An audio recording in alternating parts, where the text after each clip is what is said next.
कार्यक्रम में श्रोताओं आपका बहुत बहुत स्वागत है। आज इस कार्यक्रम में हमारे मेहमान हैं वरिष्ठ दंत रोग विशेषज्ञ डॉक्टर कार्तिकेय कसारिया। और आज आपसे बातचीत का विषय रहेगा हमारा खान पान और दांतों का स्वास्थ्य। डॉक्टर कसारिया, आपका कार्यक्रम में बहुत बहुत स्वागत है। धन्यवाद, नमस्कार। डॉक्टर कसारिया, जब हम दांतों की भूमिका पर बात करते हैं तो हम सभी जानते हैं कि हमारा भोजन एक अहम भूमिका निभाता है हमारे स्वास्थ्य में। और हम दांतों से अपना भोजन ग्रहण करते हैं, उसको चबाते हैं और सारी प्रक्रिया होती है। हमारे श्रोताओं को बताएं कि दांतों में ऐसा क्या है, किस तरह से वो अपनी भूमिका निभाता है, ख़ास तौर से खान पान के संबंध में। जी, जैसे आपने बताया कि हाँ, दाँत जो है वो बहुत अहम भूमिका निभाते हैं हमारे खान-पान में, जिससे हमारे शरीर को न्यूट्रिशन मिलता है। अब दाँत जो है जब होते हैं तो उन्हीं से ही हम अपना खाना चबाते हैं, उसी से जो है खाना जो है वो ग्राइंड करते हैं, उसको छोटे-छोटे पीसेज़ में करते हैं, तब जाके वो डाइजेस्ट होता है और तब वो जाके हमारे शरीर को लगता है। अगर हमारे दाँत ना हों और हम अपने खाने को ठीक से चबाएँ ना, उसको सिर्फ़ निगलते रहेंगे, तो वो खाना पचेगा नहीं, तो उससे जो है बदहज़मी भी होने के चांसेस बढ़ते हैं और जो न्यूट्रिशन जो हमें मिलना है, जो उसके एक्चुअल जो उसके गुण खाने के हमें मिलने हैं, वो हमें नहीं मिलेंगे। जब हम भोजन ग्रहण करते हैं तो उसको चबाते हैं और सलाइवा उसमें मिक्स होता है, जिसमें कई तरह के एंजाइम्स होते हैं जो मदद करते हैं।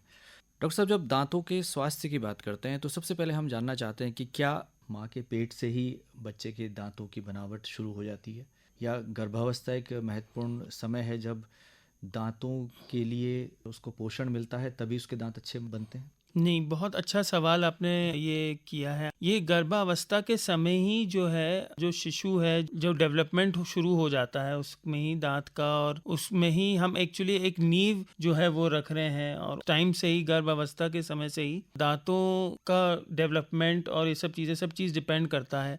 इसीलिए हम कहते हैं कि हमारी गर्भावस्था के दौरान जो महिलाएँ हैं, वो अपने खान-पान और न्यूट्रिशनल डाइट का सेवन करें और उसका ध्यान रखें क्योंकि वो बहुत ज़रूरी है। किस तरह का भोज्य पदार्थ उसको ग्रहण करना चाहिए? आमतौर पर कैल्शियम की बात की जाती है। जी, मतलब सिर्फ़ कैल्शियम ही नहीं, ड्यूरिंग प्रेगनेंसी गर्भावस्था के समय महिलाओं को ख़ासा ध्यान रखना चाहिए अपने न्यूट्रिशन का। उनको अपने डाइट में इंक्लूड करना चाहिए high calcium diet, protein diet, vitamins का, मिनरल्स का, फोलिक एसिड का, इन चीज़ों का अपने डाइट में इंक्लूड करना चाहिए इनको और उससे फ़ायदा उठाना चाहिए। फलों की बात यदि करें तो कौन से फल हैं जो मददगार साबित हो सकते हैं, क्योंकि फल सारे फाइबर्स भी ही जरूरी चाहिए। अच्छे हैं, किसी भी चीज़ की ज़्यादा क्वांटिटी या कम क्वांटिटी वो नुकसान ही करती है या डेफिशिएंसी पैदा करती है। फल जो सीज़नल हैं, जो जिस मौसम के अनुसार जो फल बनाते हैं, कुदरती ऊपर वाले ने पोषण हमें दिया है फलों के रूप में, ये हमें सही समय पे और सही टाइम पे लेना चाहिए। डॉक्टर कसारिया, अब बात करते हैं कि जब शिशु जन्म लेता है तो उस समय वो माँ के दूध पर निर्भर होता है। और माँ के दूध में ऐसा क्या है जो उसके लिए ख़ास तौर से, हम रोग प्रतिरोधक क्षमता की बात तो करते ही हैं, लेकिन दांतों के लिए भी वो बहुत उपयोगी होता है। माँ के दूध में जो है आप देखेंगे कि प्रेगनेंसी के बाद जो है डॉक्टर्स जो हैं और कई अब तो टेलीविज़न में और मीडिया के थ्रू जो है ये जागरूकता फैलाई जा रही है कि माँ के दूध का सेवन करवाएं, अपने शिशु को दें। उसकी इम्पोर्टेंस इसलिए ज़्यादा है क्योंकि माँ के दूध में इतने सारे एंटीबॉडीज़ हैं, इम्यूनिटी बढ़ाने की ताकत है उसमें, इसीलिए उसे कहते हैं। और बल्कि जो वो डाइट ले रही हैं अगेन, वो अपने शिशु को दूध के थ्रू अपना प्रोवाइड करेंगे वो। तो इसीलिए दूध का सेवन जो है, माँ के दूध का जो है वो ज़रूरी है। जी। अब बच्चों के आहार की बात करते हैं कि जब बच्चा खाना शुरू करता है तो क्या कुछ ऐसा दिया जाना चाहिए कि सही समय पर दांत निकलें और कंप्लीट निकलें। जैसे मैंने कहा पहले भी और मैं अभी फिर से रिपीट करता हूँ, ऐसी कोई चीज़ नहीं है जो हम छोड़ सकते हैं। एवरी मिनरल, एवरी विटामिन, हर प्रोटीन, हर चीज़ ज़रूरी है, हर चीज़ इम्पॉर्टेंट है। अब जैसे दूध में हमारे विटामिन्स भी होते हैं, ए भी होता है, उसमें फिर कार्बोहाइड्रेट्स भी एसेंशियल हैं, प्रोटीन भी की मात्रा है, वो इम्पॉर्टेंट है।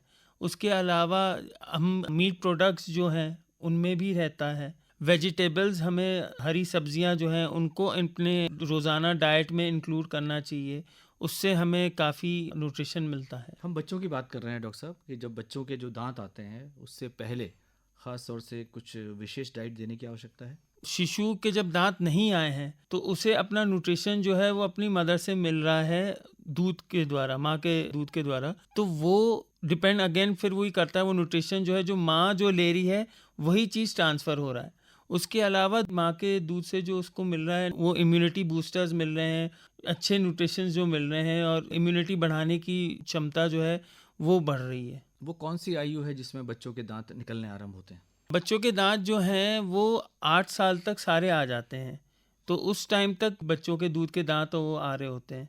तो ये दांत बहुत अच्छे से आएँ तो इसके लिए क्या कुछ कई बार सप्लीमेंट्स की बात भी की जाती है, कई ऐसे मार्केट में निकलते हैं चीज़ें जिनके एड्स भी आ रहे होते हैं, तो उन पर भरोसा किया जाए या जो सामान्य भोजन हम ग्रहण करते हैं उससे ही मदद मिलेगी? सामान्य भोजन जो हम ले रहे हैं एक्चुअली क्या है, अडल्ट्रेशन बहुत हो गया है, मिलावट बहुत हो गया है, इसीलिए हम डिपेंडेंट हो गए हैं अब एडिशनल न्यूट्रिशियस डाइट के लिए। और जो सप्लीमेंट्स जो आ रहे हैं, जैसे हम कहते हैं टैबलेट्स आ रहे हैं और कैल्शियम की जैसे गोलियां आती हैं, सिरप्स आ रहे हैं, तो हम उस पर डिपेंडेंट हो गए। आप ले सकते हैं बट इफ़ यू हैव, अगर आपके पास अच्छा सोर्स है कि जहाँ से आप ले सकते हैं, फ्रेश फ्रूट्स ले सकते हैं, फ्रेश वेजिटेबल्स ले सकते हैं, सब्जियां ले सकते हैं, फल ले सकते हैं, तो आपको उससे अच्छी क्वांटिटी में गुड न्यूट्रिशन डाइट मिल सकती है। बच्चे आमतौर पर चॉकलेट्स खाना पसंद करते हैं, मीठा खाना पसंद करते हैं, ऐसी टॉफ़ीज़ होती हैं, उनसे उनके दांतों पर प्रभाव पड़ता है, तो क्या कहना चाहेंगे आप? एक्चुअली डायरेक्ट एक्स्ट्रा या बहुत ज़्यादा क्वांटिटी में जब हम शुगरी फूड लेते हैं या कार्बोहाइड्रेट्स रहते हैं, जो कार्बोहाइड्रेट जो रिच इन सुक्रोज जो होते हैं जिसे हम कहते हैं, उन पे एक्चुअली क्या होता है, बैक्टीरिया उन पे फीड करते हैं, वो उसी पे ही जीते हैं, जो दांतों के बीच में फिर अगर फंसता है ये कार्बोहाइड्रेट या सुक्रोज, जो चिपकने वाली खाने पीने की चीज़ें होती हैं जैसे टॉफ़ियाँ होती हैं, उनसे जो है दिक्कतें होती हैं, वो जो है केरीज कॉज करते हैं और उनसे मल प्रोड्यूस होता है और दिक्कतें आती हैं, तो इसीलिए उसको अवॉइड करना चाहिए।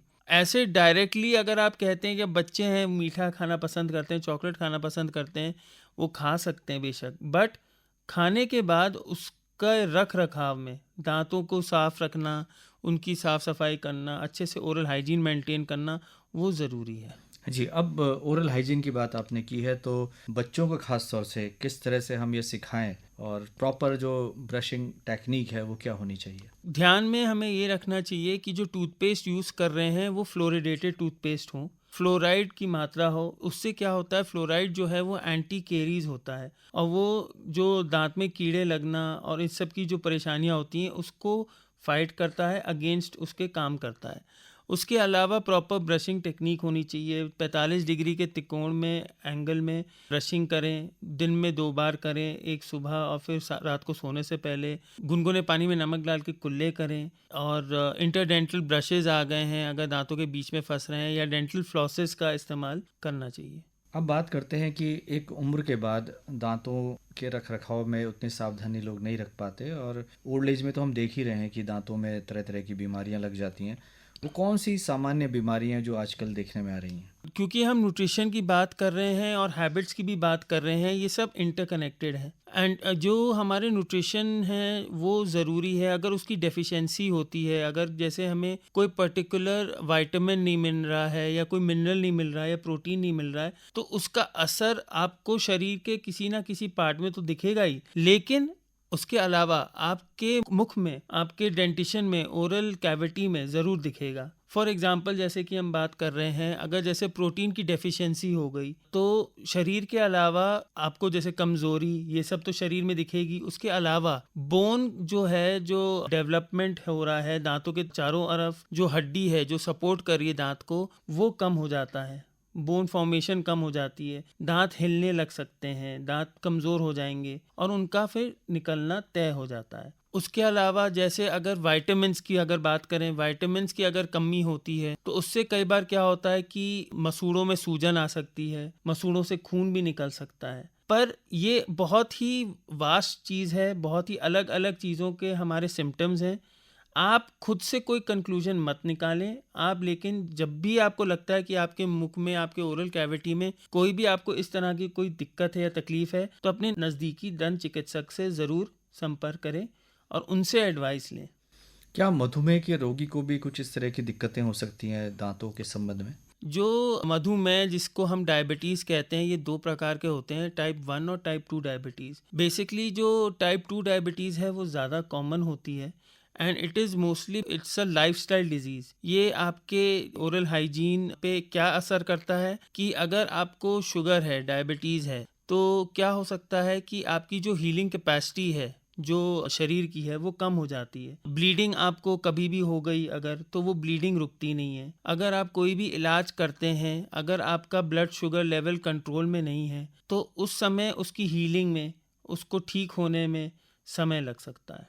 केरीज एक्टिविटी जो है, जो कीड़े लगने की एक्टिविटी है दांतों में, वो बढ़ सकती है। खान पान की बात करें तो आजकल लोगों ने गुटखा, तंबाकू, पान इसको भी अपनी आदतों में शुमार कर लिया है और खाने के साथ साथ इनका भी सेवन लगातार बढ़ता जा रहा है। तो इनका क्या दुष्प्रभाव हमारे दांतों के स्वास्थ्य पर पड़ता है? तंबाकू और तंबाकू के पदार्थ जो हैं, चाहे वो सिगरेट, बीड़ी, तंबाकू खाने वाला ही क्यों ना हो, ये सब जो हैं डायरेक्टली और इनडायरेक्टली हमारे शरीर पे, हमारे ओरल हाइजीन पे बहुत हार्मफुल इफेक्ट्स कॉज कर रहा है। डायरेक्टली अगर देखें तो एक तो स्टेन्स तो होते ही हैं, दांत गंदे दिखने लगते हैं। उसके अलावा इरिटेशन होता है क्योंकि रेगुलर यूज़ है, उसमें केमिकल्स होते हैं, और हीट जैसे होता है, जैसे धूम्रपान का सेवन करने से हीट इतना प्रोड्यूस होती है उसमें, उससे जो है, जो ओरल टिश्यू है, जो मुख के जो टिश्यू हैं, सेल्स हैं, वो डिस्ट्रॉय होते हैं, उनका हीलिंग ख़त्म हो जाती है। गुटखा पान, इनसे क्या हो रहा है कि केमिकल्स हैं उसमें, तो वो भी डैमेज कर रहे हैं, जला रहे हैं। लोगों को मिर्च लगती है, जो इसका सेवन करते हैं उनको मिर्च लगती है, ठीक से खा नहीं पाते, मुंह का खुलना कम हो जाता है, जिसे हम OSMF कहते हैं, सबम्यूकस फाइब्रोसिस हो जाती है। ये तो हो गए डायरेक्ट इफेक्ट। इनडायरेक्ट इफेक्ट जो है वो ये है कि जब हम न्यूट्रिशन की ही बात कर रहे हैं, जो न्यूट्रिशन हम खा रहे हैं, जो भी हम फल और सब्जियों का सेवन कर रहे हैं, उससे जो हमें न्यूट्रिशन मिल रहा है और एंटीऑक्सीडेंट्स जो मिल रहे हैं, उसके इफेक्ट को वो ऑल्टर कर देता है टोबैको। तो जो हमें फ़ायदा होना चाहिए वो फ़ायदा पहुंच नहीं पाता है, जी, तो इससे नुकसान ज़्यादा है। ज़्यादा है। जी। डॉक्टर कसारिया, जब हम खान पान की बात कर रहे हैं तो हमने देखा है पुराने ज़माने में लोग अखरोट दांत से तोड़ लेते थे और गन्ना चबा लेते थे, लेकिन आज के युवा ये सब कर पाने में समर्थ नहीं है। तो पहले ऐसा क्या था और आज ऐसा क्यों है? ये बात बिल्कुल सही है आपकी, जो आप कह रहे थे कि हाँ, पहले लोग ज़्यादा ये सब कर लेते थे, अखरोट तोड़ लेते थे, गन्ना अपने दांतों से चूस लेते थे और फाड़ लेते थे। मैं एक चीज़ आपसे कहना चाहता हूँ कि हाँ, पिछले टाइम पे या पहले के जो लोग थे उनको शायद ज़्यादा प्योर न्यूट्रिशन अवेलेबल था, और वो शायद इतना उनको जंक फूड का सेवन नहीं होता था, उस टाइम पे चलन ही नहीं था। उसके अलावा टोबैको और टोबैको प्रोडक्ट्स इतने फ्रीली अवेलेबल भी नहीं थे। एंड बट स्टिल मैं आप सभी श्रोताओं से रिक्वेस्ट करता हूँ कि आप ये चीज़ और ये हैबिट्स कंटिन्यू ना करें, बिकॉज ये बहुत हेल्दी चीज़ तो नहीं है। गन्ना जैसे और अखरोट जो है हार्ड चीज़ें हैं, आप किसी और माध्यम से उन्हें तोड़ें और फाड़ें और फिर चूसें, उनका सेवन करें, क्योंकि दांत एक ही बार मिलता है जीवन में और वह अनमोल है। अब हम फलों की बात करते हैं डॉक्टर कसारिया। जैसे हम फलों को काट कर खाते हैं, लेकिन अगर जैसे सेब है या अमरूद है, इसको तो वैसे ही खाया जा सकता है रो। हाँ, बिल्कुल, जैसे सेब हुआ, ये तो अच्छा चीज़ है, ये तो आप ऐसे ही खा सकते हैं, ये इतना हार्म नहीं कॉज हाँ, करेगा। आम है बट जैसे। आम है, ये तो बिल्कुल दांत से खाएं। आप जूसेस का सेवन कम करें। हमारा जो शरीर जो है, आप अगर जूसेस के बजाय अगर फ्रूट्स को रॉ खाएं, वो ज़्यादा आपको फ़ायदा देगा, और रफेज ज़्यादा प्रोवाइड करेगा और वो आपको फ़ायदा देगा। आप ब्रशिंग टेक्निक की बात बता रहे थे कि 45 डिग्री के कोण पर हम दांतों को साफ़ करें और प्रातः करें और सोने से पहले तो अवश्य करें। ये बहुत ही अच्छी बात आपने बताई, और आपने कहा कि गुनगुने पानी में थोड़ा नमक डालकर आप कुल्ला भी करें तो ये फ़ायदेमंद साबित हो सकता है। हम टूथपेस्ट की बात करते हैं कि कौन से पेस्ट ज़्यादा अच्छे रहते हैं, क्योंकि पहले फिर वही बात होगी कि मंजन से भी दांत साफ़ किए जाते थे। मार्केट में आजकल पेस्ट हर प्रकार के आ रहे हैं, हर कंपनी अलग अलग पेस्ट करती है। निकाल रही है, दावे करते हैं।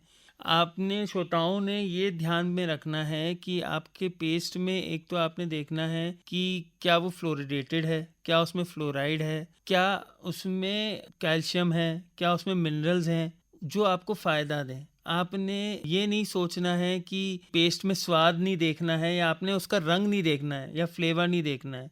डॉक्टर साहब, आपने कहा कि दांत एक बार ही मिलते हैं, लेकिन अब तो नई तकनीकें आ गई हैं, डेंटल इम्प्लांट भी हो रहे हैं और दांतों को बचाया जा सकता है। आप क्या कहेंगे कि यदि किसी के साथ दुर्भाग्यवश ऐसा हो जाता है, कई बार चोट लगती है और दांत गिर जाता है, तो किन बातों का ध्यान रखें ताकि दांत को बचाया जा सके? मैं अपने श्रोताओं से ये कहना चाहता हूँ कि सबसे पहले हमें इसी चीज़ पे ध्यान देना है कि जो हमारे दांत हैं वो ज़िंदगी में एक ही बार आते हैं, वे अनमोल हैं, वो हमारे खाना खाने में और उसमें हमारी सहायता करते हैं, हमारे लुक्स में भी बहुत मैटर करते हैं, हमारी खूबसूरती पे चार चांद हमारी लगाते हैं। जी मुस्कान को बिल्कुल, और कीमती बनाते हैं। बिल्कुल, बिल्कुल। तो हमें इस चीज़ का ध्यान रखना है और जितना कोशिश हो सके हमें अपने जो नेचुरल टीथ जो हैं, अपने दाँत जो हैं, उन्हें हमें बचाना है। उस पे ख़ास ध्यान रखना है, अपना खुद मेंटेनेंस करके। और अगर आप अपने दंत चिकित्सक के पास जाते हैं, तो उनसे भी आप यही कहिए कि मैं अपने दाँत को बचाना चाहता हूँ। तो वो प्रयास भी करेंगे आपके दाँत को बचाने के लिए। लेकिन अगर जैसे आपके दाँत उस कंडीशन में नहीं है या वो नहीं बच पा रहे हैं, तब फिर नई टेक्निक्स आ गए हैं, जैसे आपने कहा कि इम्प्लांट्स आ गए हैं, तो उसके लिए भी आप ऑप्ट कर सकते हैं, उसके लिए आप सोच सकते हैं। अब अंत में हमारे श्रोताओं से क्या कहना चाहेंगे कि हमारा खान-पान किस तरह का होना चाहिए जिससे कि हमारे दांतों का स्वास्थ्य अच्छा रहे? हमारा जो न्यूट्रिशन जो है वो हमें अच्छा न्यूट्रिशनस डाइट लेनी चाहिए। हमें अच्छे खाने पीने का पदार्थ जितने भी हैं उनका सेवन करना चाहिए। फ्रूट्स को आप इंक्लूड करिए अपने डाइट में, फलों का, सब्जियों का, हरी सब्जियों का, जो रफेज प्रोवाइड करें आपको।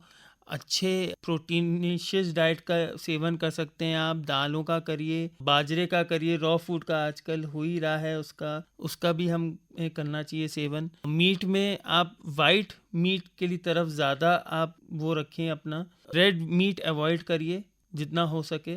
तो डॉक्टर कार्तिक केसारिया, आज आप हमारे इस कार्यक्रम में आए। आपने हमारे श्रोताओं को हमारा खान-पान और दांतों का स्वास्थ्य विषय पर बहुत ही महत्वपूर्ण जानकारी दी। आपका बहुत-बहुत आभार, बहुत-बहुत धन्यवाद। धन्यवाद।